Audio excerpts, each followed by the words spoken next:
नमस्कार दोस्तों, स्वागत है आप सभी का हमारे चैनल द गीता ज्ञान पर। दोस्तों, अगर आप अपनी लाइफ में कुछ नया सीखना चाहते हैं तो चैनल को सब्सक्राइब जरूर करिएगा। दोस्तों, हिंदू पंचांग के अनुसार भाद्रपद मास की पूर्णिमा तिथि पर पितृपक्ष आरंभ होते हैं, जो आश्विन मास की अमावस्या सर्वपितृ अमावस्या भी कहा जाता है, उस दिन समाप्त होते हैं। मान्यता है कि मृत्यु के देवता यमराज श्राद्ध पक्ष में पितरों को मुक्त कर देते हैं ताकि वे स्वजनों के यहाँ जाकर तर्पण ग्रहण कर सकें। पितरों भाद्रपद पूर्णिमा पर पितृलोक से धरती पर आ जाते हैं और 16 दिनों तक श्राद्ध तर्पण पिंडदान ग्रहण करके सर्वपितृ अमावस्या की रात्रि को पितरों लोक चले जाते हैं। इसलिए यह 16 दिन पूर्ण रूप से पितरों को समर्पित होते हैं। इन 16 दिनों में पितरों की आत्मा की शांति के लिए पिंडदान श्रद्ध तर्पण कर्म किया जाता है। पितरों के लिए श्रद्धा से कुछ समर्पित करना ही श्रद्ध कहलाता है। ये 16 दिन पितरों को प्रसन्न कर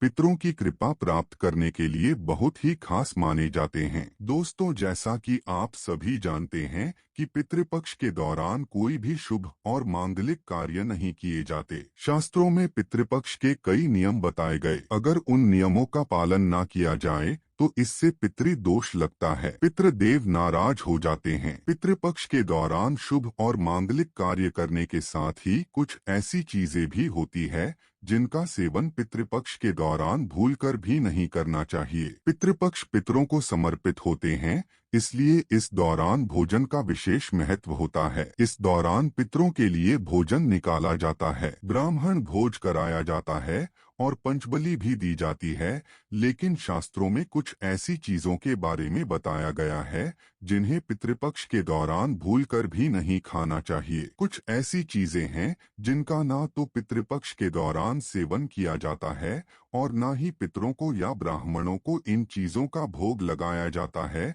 तो आइए दोस्तों जानते हैं कौन सी ऐसी चीजें हैं जिनका पितृपक्ष के दौरान भूलकर भी सेवन नहीं करना चाहिए। कौन सी ऐसी चीजें हैं जिनको पितृपक्ष के दौरान पितरों के या ब्राह्मणों के भोजन में भूलकर भी शामिल नहीं करना चाहिए, वरना दोष लगता है। आगे बढ़ने से पहले आपसे रिक्वेस्ट करते हैं कि वीडियो को लाइक जरूर करिएगा, दोस्तों को शेयर कर दीजिएगा और अगर आपने अभी तक चैनल को सब्सक्राइब नहीं किया है तो चैनल को सब्सक्राइब करके बेल आइकन जरूर दबाइएगा। दोस्तों, बड़े बुजुर्गों द्वारा ब्राह्मणों द्वारा अपने अधिकतर यही सुना होगा कि पितृपक्ष के दौरान वही भोजन बनाएं, वही भोजन का पितरों को या ब्राह्मणों को भोग लगाएं जो पितरों को पसंद था, तभी पितरों की आत्मा को शांति मिलती है। लेकिन यही हम कुछ गलतियां कर बैठते हैं। अधिकतर घरों में अधिकतर लोगों के पूर्वजों को प्याज लहसुन पसंद होता है। जब वे भोजन बनाते हैं उसमें प्याज और लहसुन डालते हैं और पूर्वजों की पसंद के हिसाब से भोजन बनाकर ब्राह्मणों को भोजन करा देते हैं। या फिर जिनके पितरों को नॉनवेज पसंद होता है तो वह नॉनवेज लेकर किसी जरूरतमंद व्यक्ति को पितरों के नाम से दान कर देते हैं, जिससे उन्हें पितरों का आशीर्वाद प्राप्त हो। अगर आप भी ऐसा करते हैं तो भूल कर भी ऐसी गलती आगे से ना करें। शास्त्रों के अनुसार पितृपक्ष के दौरान प्याज लहसुन और अंडे का सेवन भूल कर भी नहीं करना चाहिए और पितरों की भोजन में भी इन चीजों का इस्तेमाल भूल कर भी नहीं करना चाहिए। शास्त्रों के अनुसार भगवान विष्णु और लक्ष्मी जी को पितृदेव कहा गया है।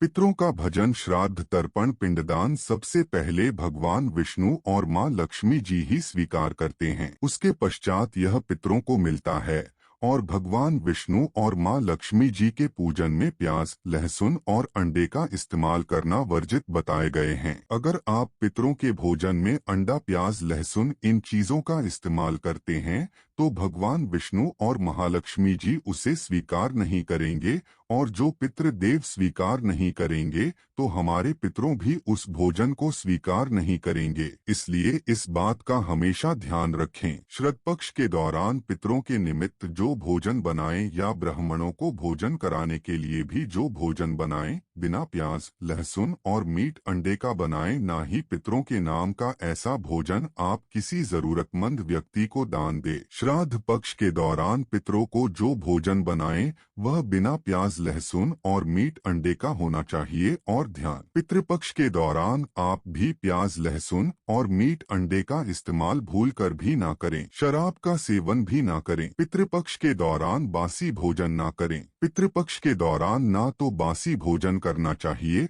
और ना ही किसी को कराना चाहिए। कोई जरूरतमंद व्यक्ति आपके द्वार पर आए, उसे भी आप बासी भोजन ना दें। शास्त्रों में बताया गया है कि पितृपक्ष के दौरान पितरों किसी भी रूप में द्वार पर आ जाते हैं और अगर ऐसे में आप पितरों को बासी भोजन दे देंगे तो इससे आपको पितृदोष लगेगा। इसलिए इस बात का विशेष ध्यान रखें, ना तो बासी भोजन आप स्वयं करें और ना ही किसी को दे। पितृपक्ष के दौरान चने का सेवन भी वर्जित होता है। यहाँ तक कि चने के सत्तू भी नहीं खाए जाते हैं। चने के बेसन का इस्तेमाल कर सकते हैं, बेसन से सब्जी बना सकते हैं, लेकिन काले चने और भुने चने का सेवन पितृपक्ष के दौरान ना करें। पितृपक्ष के दौरान चने के सत्तू के अलावा और भी किसी भी प्रकार की सत्तू का सेवन नहीं करना चाहिए। दोस्तों, पितृपक्ष में पितरों का भोजन बनाते समय भोजन में चावल, दाल, रोटी ना बनाएं। पितरों के लिए सदैव पक्का भोजन जैसे कि पूरी, कचौरी, पराठे इत्यादि बनाए जाते हैं। पितरों के भोजन में कच्चे चावल, दाल और रोटी नहीं बनाई जाती। आप स्वयं भोजन में चावल, दाल, रोटी का सेवन कर सकते हैं, लेकिन पितरों का जो भोजन बनाएं,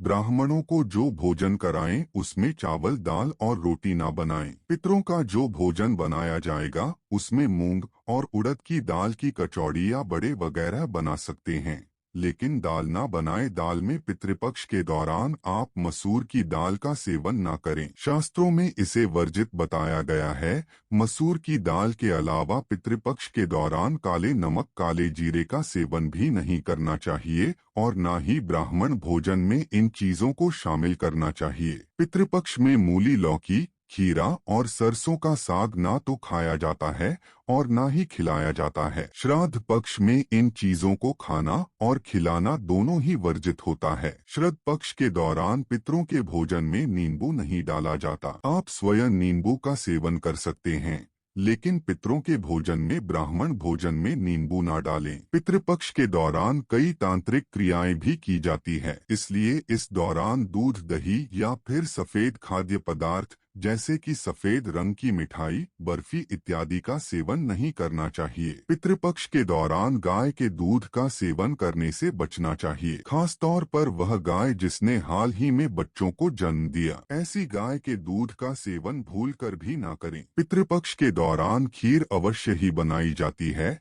और खीर का पितरों को, ब्राह्मणों को भोग लगाया जाता है। इसलिए आप पितृपक्ष के दौरान दूध की खीर बनाकर उसका भोग लगाकर प्रसाद के रूप में उसे ग्रहण कर सकते हैं, लेकिन खाली दूध का सेवन ना करें। यही सीधे दूध का सेवन ना करें। पितृपक्ष के दौरान कढ़ी बनाना और खाना भी वर्जित होता है, इस बात का विशेष ध्यान रखें। पितृपक्ष के दौरान कुल्थी की दाल का भी सेवन ना करें। दोस्तों, ध्यान रखें, पितृपक्ष के दौरान आप पितरों के लिए जो भी भोजन बनाएंगे उस भोजन में आप तिल अवश्य ही डालें। पितृपक्ष में जो पितरों का भोजन बनाएं, ब्राह्मणों को भोजन कराएं या पंचबली लगाएं या किसी जरूरतमंद व्यक्ति को पितरों के नाम से भोजन दें, उस भोजन में थोड़े से काले तिल अवश्य ही डालें। शास्त्रों के अनुसार जिस भोजन में काले तिल होते हैं वह भोजन पितरों ग्रहण करते हैं, लेकिन जिस भोजन में काले तिल नहीं होते हैं उसे भूत पिशाच ग्रहण करते हैं। इसलिए इस बात का विशेष ध्यान रखें। पितरों के भोजन में काले तिल डालकर ही आप पितरों को भोग लगाएं। काली तिल भूत पिशाच से श्राद्ध के भोजन की रक्षा करते हैं, इसलिए इस बात का विशेष ध्यान रखें। दोस्तों, पितृपक्ष के दौरान कभी किसी दूसरे व्यक्ति का अन्न ग्रहण नहीं करना चाहिए, यानी कि किसी दूसरे व्यक्ति का भोजन भी ना करें। किसी दूसरे व्यक्ति के घर जाकर ना तो भोजन करें